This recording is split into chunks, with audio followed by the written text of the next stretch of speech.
Welcome back to Wake Up with Nubian Tigers Talk, a podcast brought to you by Black Princeton alumni, where we talk about issues impacting our Black communities. Now today, normally I would go to my co-host Ray Smalls and we would catch each other up on what's going on in the world, but Ray is actually a guest today. So I'm just gonna jump right into it and welcome our two guests today, Mark Robinson and Ray Smalls. They both are friends who went to school at the Dalton School in New York, and they're going to be discussing their book, A Place of Privilege, Young, Black, and in an Unexpected Place of Privilege, which was recently published. So let's start. You know who Ray is, sort of, but you'll find out you don't actually know who he is. I'm going to start with introducing Mark. Mark Robinson made his career in the advertising industry, where he's worked for over 40 years. Mark is a past member of the American Advertising Federation's Multicultural Marketing Leadership Council. He's also a national touring lecturer for the American Educational Foundation and an ongoing mentor for MAP, Minority Advertising Internship Program for the American Association of Advertising Agencies. Mark was chosen by filmmaker Spike Lee to co-found and manage Spike's new agency, Spike/DDB. Mark's current company, which he founded, is SR Communications Alliance, the first 100% minority-owned network of 10 multicultural advertising companies with combined business of $225 million. Whew, that's a lot. Welcome to the show, Mark. Well, thank you, Michelle. Okay. Now, you listen to Ray every episode, every podcast. You know, we've listened to Ray, but we haven't actually had an opportunity to introduce Ray. So I want to tell you a little bit about my co-host. Ray Smalls has worked producing, directing, and replay directing major sporting events for most of the various broadcast and cable networks. Ray's production company, Ray Sun Productions, has worked with every major professional sports producer and broadcaster, including the NFL on Fox, the National Football League of Europe, ESPN Championship Week College Basketball, and the Foot Locker Track and Field Series on CBS. Now, here's something I didn't know about Ray. Ray received 4 Emmy Awards over the course of his career for Best Live and Edited Olympic Coverage, 3 Telly Awards for Best Music Video and Best Production and Graphics for the Foot Locker in-store video. And he also received the prestigious Olympic Golden Rings Award from the International Olympic Committee for the 1996 broadcasting of the Olympic weightlifting. Now that we know that, I may have to start treating Ray a little better. That's right. And don't you forget it. But don't hold your breath on that. So, I want to, and of course, Ray entered Princeton in the class of 78? 78. Okay. So welcome to the other side of the mic today, Ray. Glad to have you with us. It's a pleasure. All right. So even though Ray and Mark didn't know each other in school, it turns out that they both attended the Dalton School in New York City. Now, some of our listeners are from New York, Mark, but many of them are not. So can you tell us a little bit about what the Dalton School is?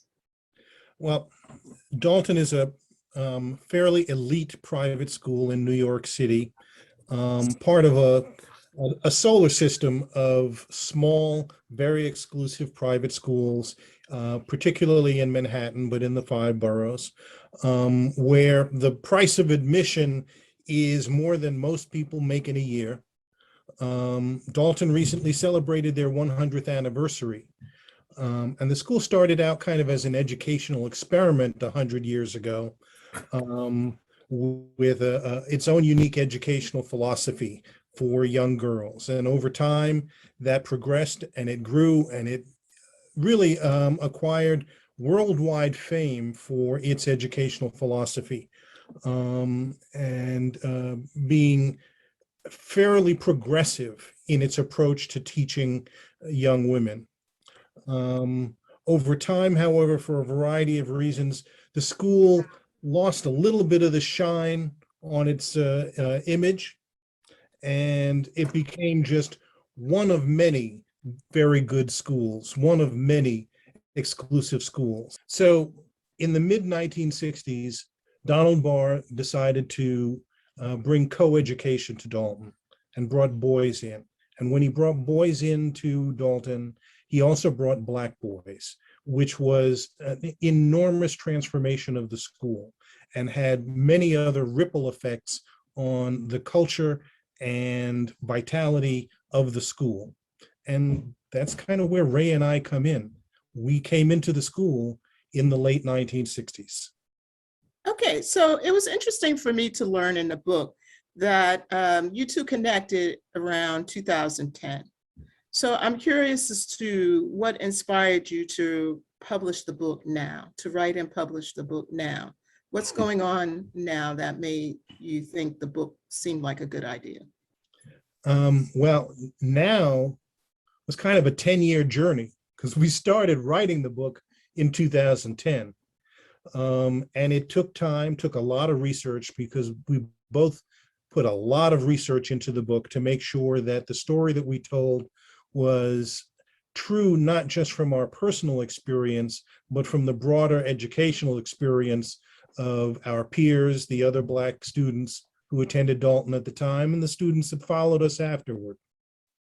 Yeah, and I have to say, Michelle, I owe a lot of this to Mark, because actually Mark found me on Facebook. Now we're talking 30-something years that Mark and I had not been involved with each other whatsoever. I mean, not that we were involved at Dalton at all, but he reached out to me through Facebook, and there was a third guy, a third person, Chris Rose, who actually he and I were very close at school, but we had grown apart once we went to college and what have you. And so the three of us actually got together over dinner, and we didn't even get to the main entrees. We were just eating appetizers and talking for 3 hours, and the next thing we knew, the lights are flashing and they're closing down. So it was a great experience to get together with the guys and to revisit some of our experiences, and that was the genesis of the idea for the book. Just the three of us, talking away at P.F. Chang's in Westchester.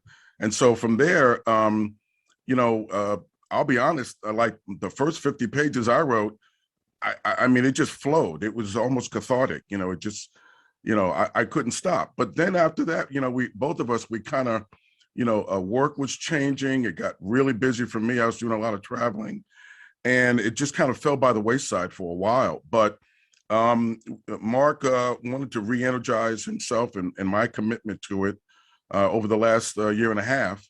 And throughout that process, obviously there was the pandemic going on, and that was also spurring a lot of the issues that Dalton was now, gripped with.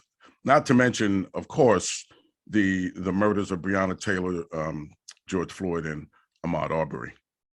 So yes, I'm going to come back to that towards the end and see if we can fit in a little bit more of the contemporary discussion for that. But until we get there, I'm a product of the New York City public school system myself. I attended Hunter College High School, and I appreciated the descriptions of the public school experience and the history of New York City public school that you put in the book. Because many people don't know that New York City public schools were highly segregated, even though we're in the North. So Mark, starting with you, how did that public school experience help shape you before you went to Dalton? Well, my public school journey really kind of ran the gamut, because when I started in elementary school, from kindergarten on, I came from an extraordinarily nurturing environment. I went to an elementary school where my dad worked in the principal's office every day, where my aunt was my third grade teacher, and where all the other teachers in the school were friends of my parents, would come over to our house, or we go over to their house. So it was a very close-knit, very nurturing environment. And I think that, it might be an unusual experience for most kids, but that was my frame of reference. That's what I knew. And there was really kind of a blurry line between school and home. They all kind of blended together. But after graduating from elementary school and going on to junior high, it was a bit of a rude awakening. My parents were very actively trying to map out where I could go to the best school. I think most parents, and especially most Black parents, always tried to figure out where's the best school that I can send my child. And so they sent me to this junior high school in an all-white neighborhood because they figured that was going to be the best school for me, especially after the experience that I came from. And it was the most awful experience of my life. Um, the kids there, well, first of all, I didn't know anybody. So all of those people who were family friends or relatives or whatever in elementary school, that was totally gone. And now I was faced with people who didn't know me, didn't want to know me, didn't want to care about me. And that was, like a real cold shower. And I struggled a bit in junior high. I had a number of experiences there that really kind of shaped my attitudes about myself and about the people around me, made me more aware of my racial identity than I had ever been before as a little kid in elementary school. And that started to sort of carve out the hard edges of who I was. Okay, so Ray, I'm going to come back to that identity thing just one second. So Ray, your experience wasn't quite like that. So what was your experience in the New York City public school? Well, unlike Mark, I could get away with stuff. Mark couldn't, because all of his family was at the school.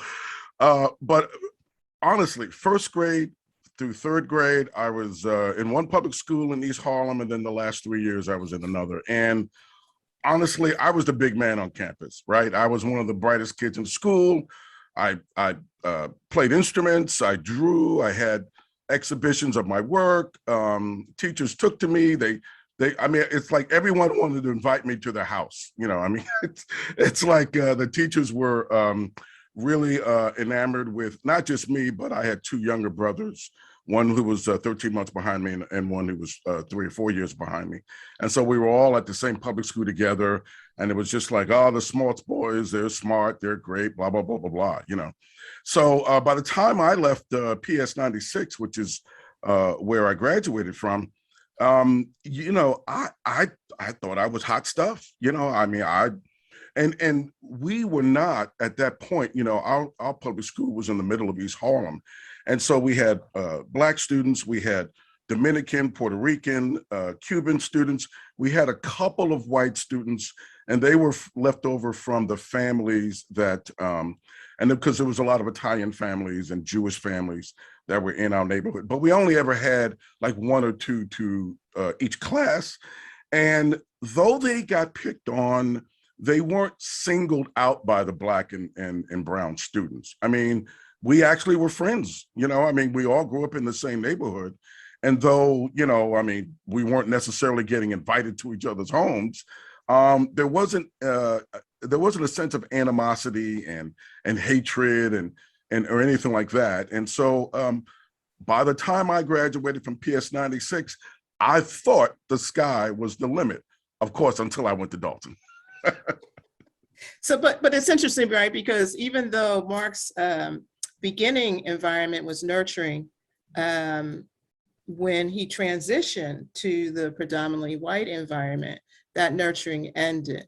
And so it's interesting because people would think that the predominantly white environment, as your parents thought, was going to be better for you educationally, but emotionally, wasn't that way. And then Ray, on the other hand, was going to school, predominantly brown, but still able to keep that cocoon of nurturing going on until he went to Dalton. Mm-hmm. So I want to tie up the racial identity thing and something that you guys both wrote about in the book. The issue of class and colorism replays repeatedly throughout the story. So Mark, you said that when you went to the junior high school, your racial identity sharpened for you, became more clear and focused. So tell us a little bit about that. Well, in terms of class and that kind of internal racial distinction, I don't think it mattered to most white folks that I've encountered in certainly in school situations. You're either white or you're not white. There wasn't those gradations on the spectrum as far as they were concerned. And if you were not white, you were not one of them. It was as clear cut as that, you know. So I had zero friends in this new school. And every kid struggles to make friends when they go to a new school, but it just never happened. None, the whole time that I was there. And, you know, I certainly came from an environment where education was always a priority, as same for Ray, frankly. So it wasn't that I was academically unprepared for the school, not by a long shot. I was a very bright, very capable kid. But they can make school harder than it needs to be if they don't want you to succeed. And I know it sounds like a cop-out to say that a teacher doesn't want you to succeed, but teachers have biases and preferences and their own expectations as to what an outcome is going to be. And if you are contrary to their expectation, you are creating conflict for them. And they have the power to suppress that conflict. No, that, and I think all of us who have gone through any kind of specialized education have experienced that. So before we get to Dalton specifically, I'm wondering, are either of you surprised at the fight New York City is going through now, because the public schools are still highly segregated? In fact, more so now than when we were coming through school. What are your thoughts on that? For me, not at all. You know, I had friends of mine that I was part of a program with during the summers called the Neighborhood Tutorial Center, and they went to Stuyvesant and schools like that, and or Bronx High School of Science. And back in the 60s and 70s, they were much more multicultural institutions, okay? But now, if you've been up on the specialized schools in New York City, there is now an attempt to try to reintegrate more Black and brown students into those schools. But you know where they're getting the pushback from? The Asian community, okay?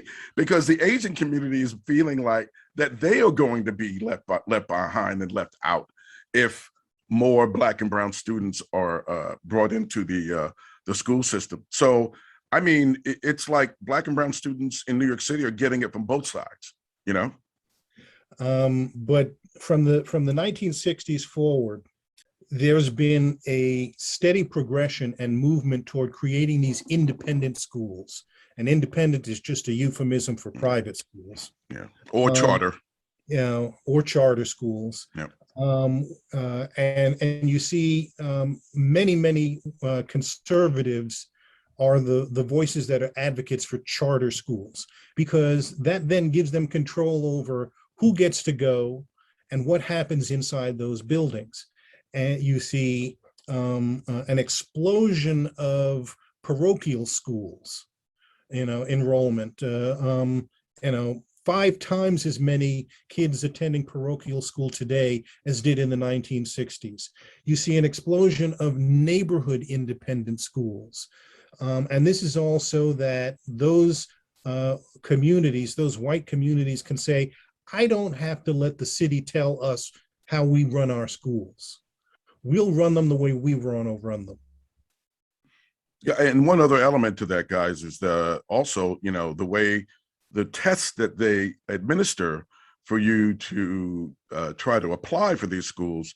You know, I mean, quite frankly, I mean, testing has been biased for all of our lives, you know, especially educational testing. And so the harder they make the test, the less they make it so that Black and brown students, you know, do well on them. So, I mean, there's multiple obstacles that have always been there to limit the amount of Black and brown students in those specialized schools. And it continues today, unfortunately.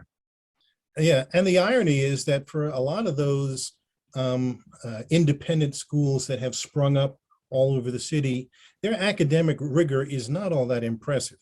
You're No, not sending your that's kid to a absolutely better right. school. That's absolutely right.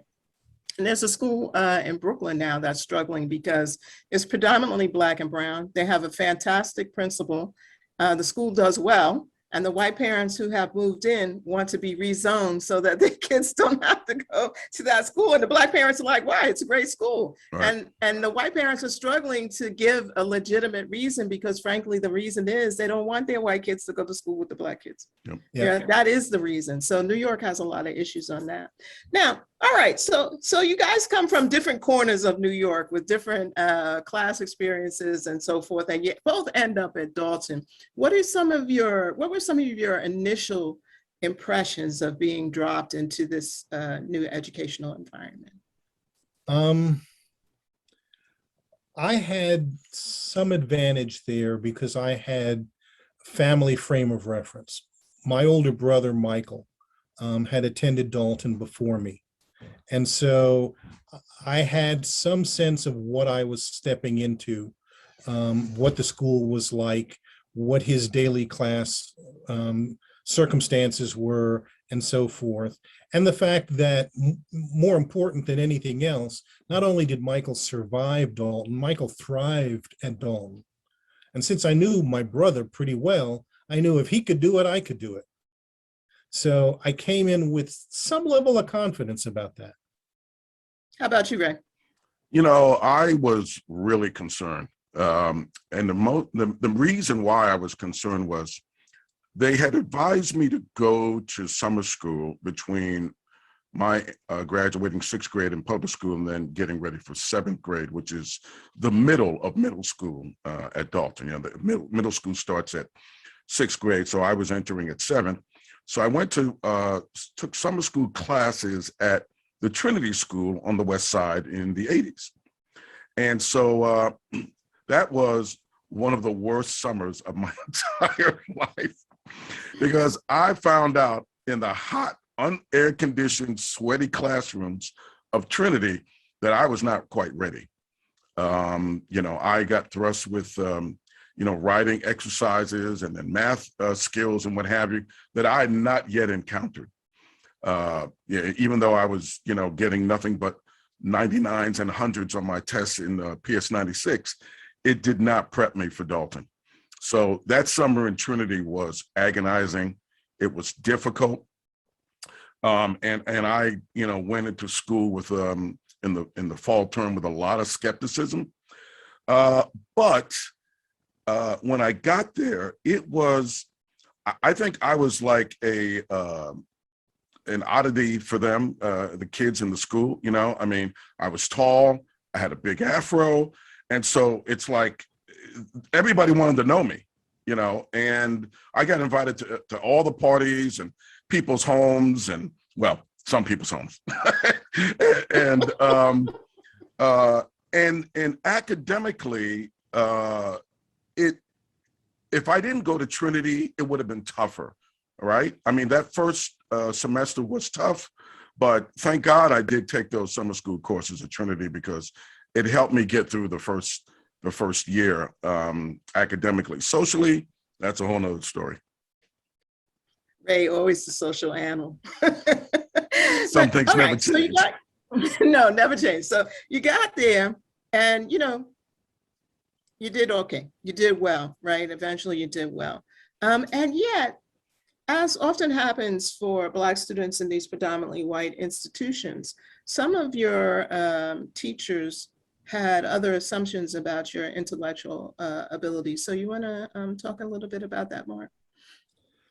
Oh, sure. I mean, even the most liberal teachers at Dalton and some of the, you know, well-meaning teachers who were very welcoming. It's like, oh, it's such a wonderful thing to have these Black kids coming into Dalton. Even to them, they still operated from a posture of, but you're going to need our help. You know, you can't possibly be at the same level of intellectual competence as these white kids. But don't worry, we'll protect you.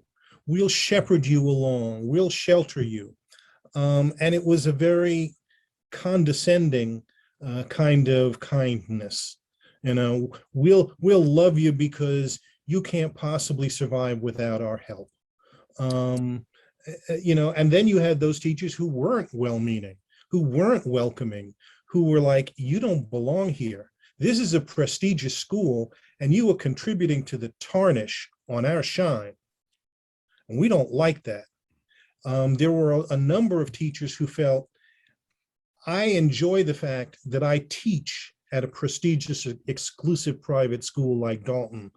And if you're undermining the reputation, then you're undermining my reputation. And they really did not like that.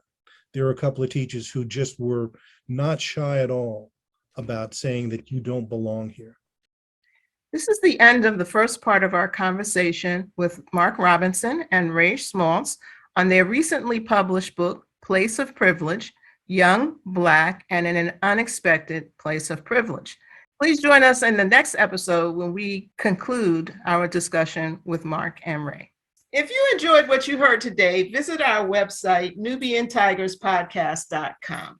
In addition to the podcast, we also post a resource page for each subject to provide additional information to our listeners. Follow us on Twitter. Our handle is @NubianTigers, written as one word. We're also on YouTube on the Nubian Tigers podcast channel. Our podcast is hosted by Anchor FM, but if you have a favorite podcast app, we're probably on it. Just look for Nubian Tigers Talk. Looking forward to sharing some knowledge with you next time.